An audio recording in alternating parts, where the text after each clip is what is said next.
Hi everyone, thank you for joining me today. My name is Arlie Ingalls and I am the author of Ingalls on the Prairie. I'm also a member of the Ingalls family that was the subject of Laura Ingalls Wilder's Little House on the Prairie series um, and books. Today, however, I'm going to show you my recipe for deviled eggs and how I make them, which is a little bit different, and hopefully by the end of the video you'll see why. And at your next event, you'll get some oohs and ahs from your guests for making them the same way.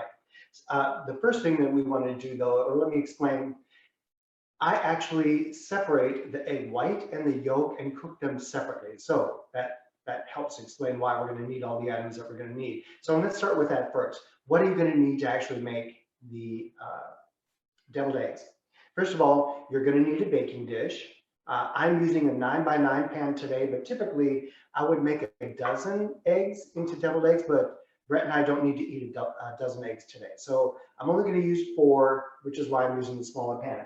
You're also going to need a saucepan, and this is what you're going to cook the egg yolks in. So you cook the egg whites in the baking dish, the egg yolks in the saucepan. You'll need a mixing dish to put all the ingredients together. We'll talk about that in a minute. You'll need a couple of kitchen utensils, spoon, fork, etc. You need a cutting board. You'll need a knife, a nice sharp knife. And then, of course, you're going to need a platter to put the eggs on. One other thing that I use is a Braun mixer. I will use this to actually granulate the egg yolks toward the end, and I'll talk about that when we get to that point. So it's important to have that. You don't actually need it, but it's good to have it in case you need to ground it up even into smaller bits, and I'll show you that in a minute. So that's what you're going to need as far as utensils for the for putting everything together. The next thing that you're going to need are the ingredients. So again, I'm going to use 4 eggs and the regular eggs. I like the extra large eggs, but 4 regular eggs, and you're going to separate those. And when you separate those, I typically use a small dish to separate them. That way I can separate them one at a time. And if I make a mistake, I don't ruin a whole batch of eggs. I only ruin the one that's involved at the moment. I also use Underwood deviled ham. And since I'm only going to make 4 eggs, I'm going to use about half of this today. The next thing I use is garlic salt. The reason I use garlic salt instead of garlic and salt is garlic can be a little bit hard to control. The flavors can get either too much or too little. You know, they can linger for quite a long time after having eaten them as well. So I don't really like that. Garlic salt kind of gives you the taste without those ill effects.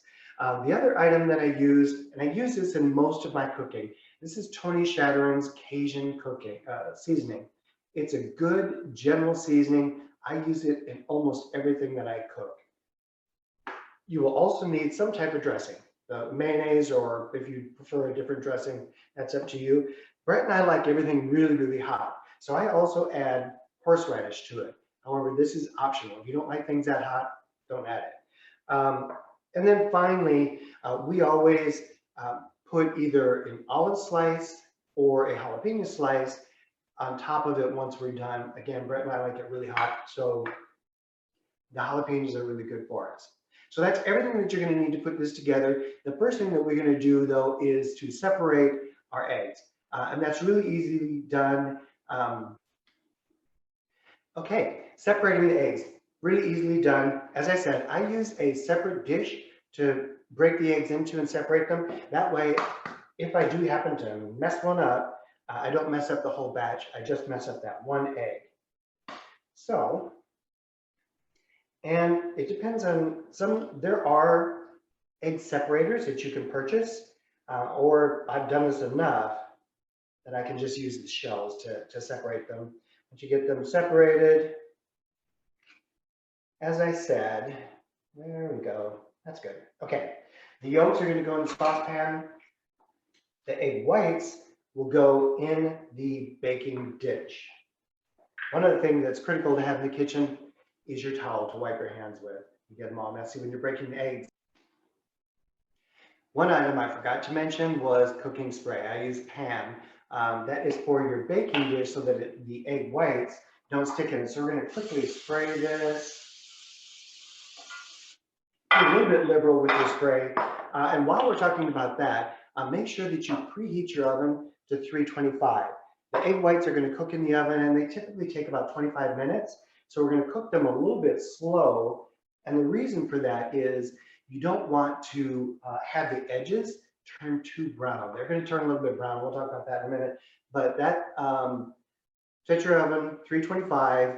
It's going to take about 25 minutes to cook them. Let me get the rest of these broken up and ready, and then we'll back them and show you what we've got. Okay, welcome back. So now we are ready to go. So all the eggs are broken, as it were. I did break one of the yolks, so I had to throw that egg out. But the egg whites are now ready to stick in the oven, and I'm ready to cook the yolks in the saucepan. Now the egg yolks, they get messy. You know how it is when you have a egg in a frying pan. It's the yolk that sticks really bad. So it is going to get kind of messy. I'll show you what I do once I get it into the mixing bowl and prep it for actually mixing all the other ingredients in. So I'm going to be right back. I'm going to get all this cooked up for you, and then we'll come back and I'll show you what the next steps are. Welcome back. So we had the egg whites in the oven. They're still cooking, going to be a few more minutes. I went ahead and I cooked the egg yolks. And what you're going to do is once you get them cooked, you want to get them into this kind of fine, sandy looking texture. And then that's good. So now we're going to add the ingredients. This will be the egg, deviled egg topping. So no mystery there. Every deviled egg has that. So I'm going to add some garlic salt. I don't like to use too much garlic salt. It goes a long way. And one of the ingredients, the deviled ham, it's kind of salty anyway. The Tony Shatterings, add a liberal amount of that. And then we're going to add a little bit of the horseradish. Like I said, I like things hot. So we're going to add some of that. That will spice it up a good bit. And we're going to add the mayonnaise. We'll add a couple of spoons of it. Make it nice and creamy. There's one. Maybe just a half of one. There. Okay, and then we're going to add the deviled ham. And I had this deviled ham from the other day, so this is the other half of the container. So I'm going to use it. And there we go. Okay, and now we're going to mix that up. And I'll show you what that looks like. So, and as you mix it, it depends on how creamy you want it. If you want it really creamy, add a little bit more mayonnaise or horseradish. I don't like it too creamy. I like it to have some firmness as it sits on top. But it should kind of look like a salmon salad. Ooh, and I'm telling you, it smells amazing at this point. All those flavors coming together, they're very, very aromatic. And this is about the consistency that I like to get. Again, we're going to get a little bit more mixed up. Yeah. Now that looks really good. And this is what it will look like then. Once you get everything mixed up, as I said, this smells amazing. So what we're going to do next, I have a sandwich bag out, and I like to use a freezer size sandwich bag or a freezer bag that's the size of a sandwich bag. That way it's a little bit more industrial. The sandwich bags, I'm always afraid they're going to burst as I start to put it on the top of the egg. So I use a freezer bag. Have a scissor. You're going to cut the corner off because we're going to squeeze it onto the top of the eggs. And I will be back to show you that in just a minute. Okay, welcome back. Well, our egg whites are ready, and actually took somewhere between 25 and 20 and 25 minutes. One second. Welcome back. Okay, so our egg whites are ready. It actually took between 20 and 25 minutes. So watch it a little bit, and whenever you think it's done or the egg whites are completely cooked, they're ready to come out of there. And one of the ways that you know it is if you move the pan, they shouldn't stick. They should come right out. So, well, let's see how this goes.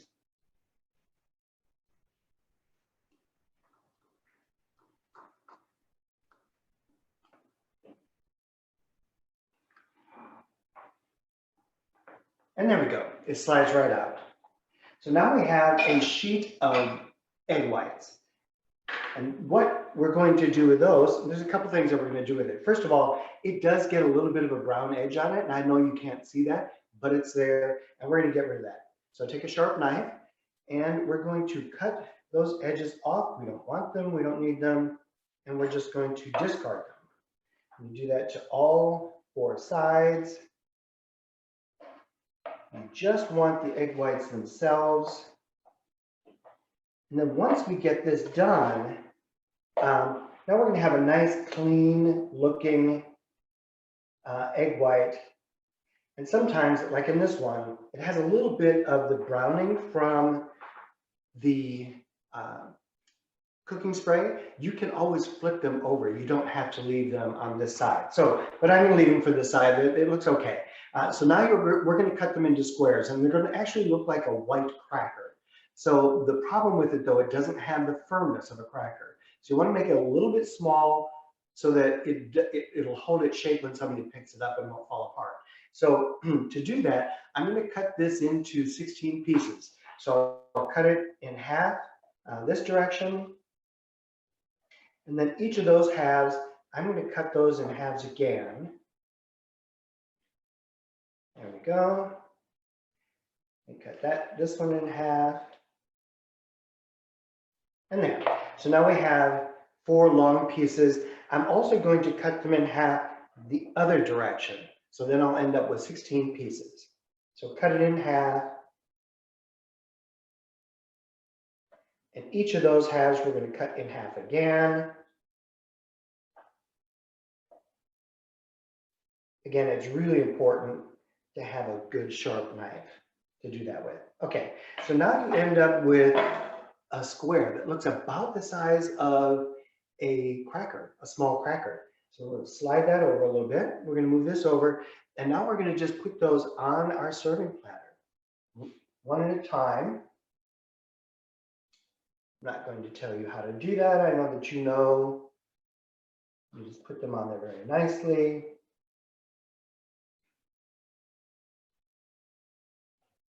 And I tore that one a little bit.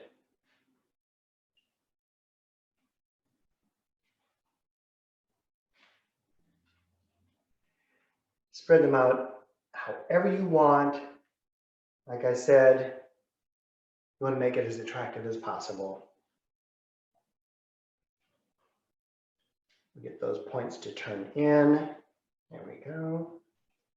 Those turn in, and we've got 2 more left. Let's make some room for those. We'll do one there, and we'll do one there. And now we've got it all set up in a fairly attractive arrangement. Let's see. Okay, and this now is kind of ready to go on our serving tray. So the other thing that's really important is your oven, is your kitchen towel. Wipe your fingers off. Okay, so we've got that ready to go. And now, as you can see, I have put the topping in the plastic bag. So we are ready for that. And I am going to cut the corner of this bag off. And now I'm going to squeeze the topping onto each one of these crackers.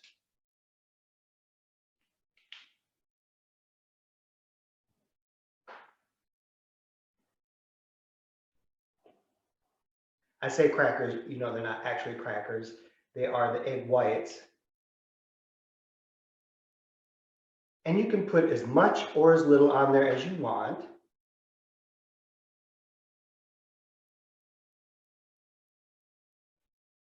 If you have one of those decorative frosting bags, you can use that as well and make it a little bit more decorative than what I'm doing here today. But you get the idea. You put it on top, and now when you're done, it's going to look like you're serving crackers with a salmon topping on it. And then finally, to finish it off, we're going to add either an olive or a jalapeno pepper, and that'll complete it. Get these stuck in there.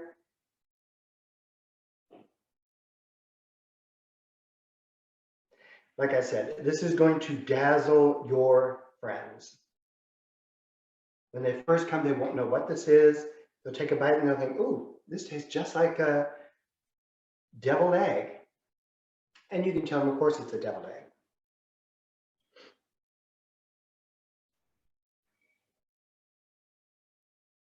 That jalapeno got a little big, but it doesn't matter. Okay, and there you have it. This is my version of a deviled egg. I hope that you make it, you enjoy it, and you get as many compliments on it as I've gotten on mine over the years.